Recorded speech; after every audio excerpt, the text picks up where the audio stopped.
എല്ലാത്തിൻ്റെയും നമുക്ക് കൊടുക്കാനുള്ള കുടിശ്ശികൾ കൊടുത്തു തീർക്കും. ഒരു മെഡിക്കൽ ഉപകരണം തിരിച്ചെടുക്കേണ്ടി വരില്ല.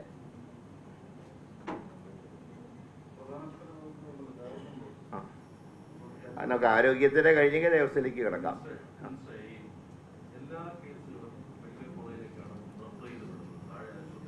അല്ല, അതുകൊണ്ടാണ് ഞങ്ങളൊരു തീരുമാനം എടുത്തിട്ടുള്ളത്. പ്രാഥമിക ആരോഗ്യ കേന്ദ്രം, കമ്മ്യൂണിറ്റി ഹെൽത്ത് സെൻ്ററൊക്കെ കൂടുതൽ സൗകര്യങ്ങൾ ഏർപ്പെടുത്തുക.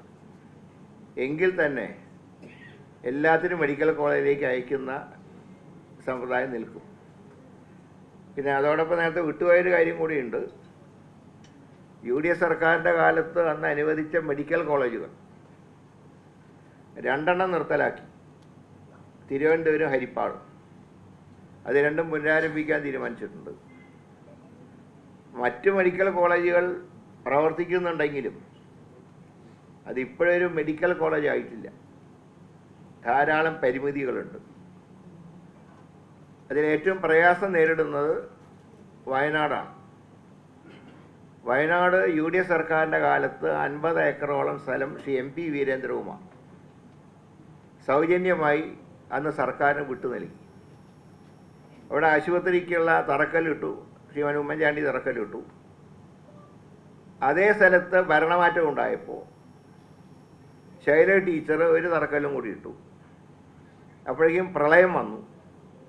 അപ്പോൾ ഈ പ്രദേശം പ്രളയം ബാധിക്കാൻ സാധ്യതയുണ്ട് എന്ന നിഗമനത്തിൻ്റെ അടിസ്ഥാനത്തിൽ LDF സർക്കാർ പ്രപ്പോസൽ ക്യാൻസൽ ചെയ്തു.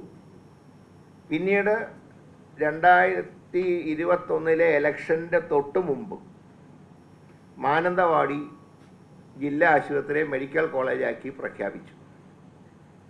ഇപ്പോൾ അതിൻ്റെ ഡെവലപ്മെൻറ്റ് മുന്നോട്ട് പോകുന്നില്ല. അതിൻ്റെ കാരണം ഇതിൻ്റെ അടുത്തുള്ള ഡെവലപ്പ് ചെയ്യേണ്ട പ്രദേശങ്ങളൊക്കെ ഫോറസ്റ്റിൻ്റെ വീടാണ്. ഏതാണ്ട് 20 ഏക്കറോളം സ്ഥലം ഫോറസ്റ്റ് വിട്ടു തരണമെന്ന് പറഞ്ഞ് ഞങ്ങൾ കേന്ദ്രത്തിന് കത്തയച്ചിട്ടുണ്ട്. അതിന്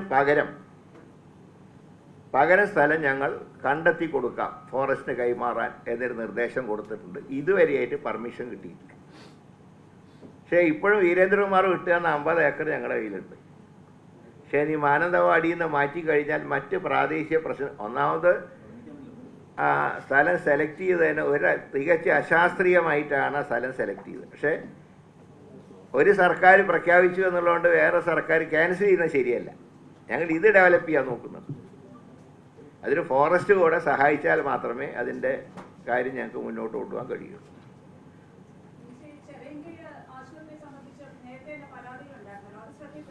അത് അതിൻ്റെ റിപ്പോർട്ട് വന്നിട്ടുണ്ട്. അത് ഡോക്ടറെ കുറ്റപ്പെടുത്തിയിട്ടുള്ള റിപ്പോർട്ട് തന്നെയാണ്. ഉടൻ നടപടി സ്വീകരിക്കാൻ നിർദ്ദേശം കൊടുത്തിട്ടുണ്ട്.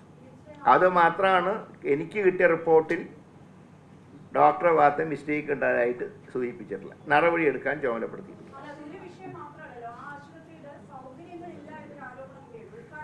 ഞാൻ പറയാം, പല ആശുപത്രികളുടെയും കെട്ടിടങ്ങളുണ്ട്. കിഫ്ബി ഉപയോഗിച്ച് കെട്ടിടം പണിതും ഓരോടത്തും ഡോക്ടർമാരുടെ പോസ്റ്റ് ക്രിയേറ്റ് ചെയ്തിട്ടില്ല. ഞാൻ പിന്നെ കഴിഞ്ഞ സർക്കാരിനെ കുറിച്ച് ഇങ്ങനെ കുറ്റം പറയാനല്ല, ഞാൻ ആദ്യം തന്നെ പറഞ്ഞല്ലോ.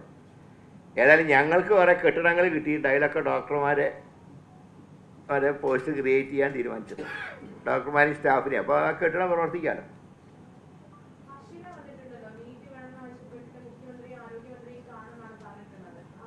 ആ കേസ് എനിക്കും അറിയാം, മുഖ്യമന്ത്രിക്ക് അറിയാം. ഞങ്ങളിന്ന് ക്യാബിനറ്റിൽ ആ കാര്യം ആലോചിക്കട്ടെ, മുഖ്യമന്ത്രിയായിട്ട് ആലോചിച്ച് ചെയ്യാം.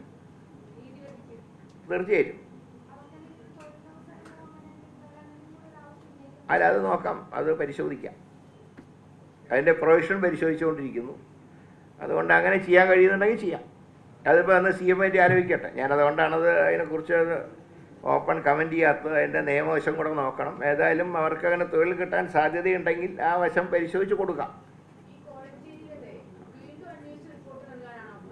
അതായത് അന്ന് ആരാണ് ഈ ഇഞ്ചക്ഷൻ എടുത്തത്, അവരാരാണെന്ന് കണ്ടുപിടിച്ച് അവർക്ക് പറയാനുള്ള കൂടെ കേട്ടതിന് ശേഷം ഏതായാലും നടപടി സ്വീകരിക്കുന്ന കാര്യം ഉറപ്പാണ്. ഈ റിപ്പോർട്ട് ഞാൻ പൂർണ്ണമായി സ്വീകരിക്കുന്നില്ല. എന്തായാലും നെഗ്ലിജൻസ് ഉണ്ടായിട്ടുണ്ട് എന്നാണ് പ്രാഥമികമായ റിപ്പോർട്ട് വായിച്ചപ്പോൾ എനിക്ക് തന്നെ തോന്നിയത്. ഇതിനൊരു വെള്ളപൂശൽ റിപ്പോർട്ടാണെന്ന് മനസ്സിലായി. അതുകൊണ്ട് തന്നെ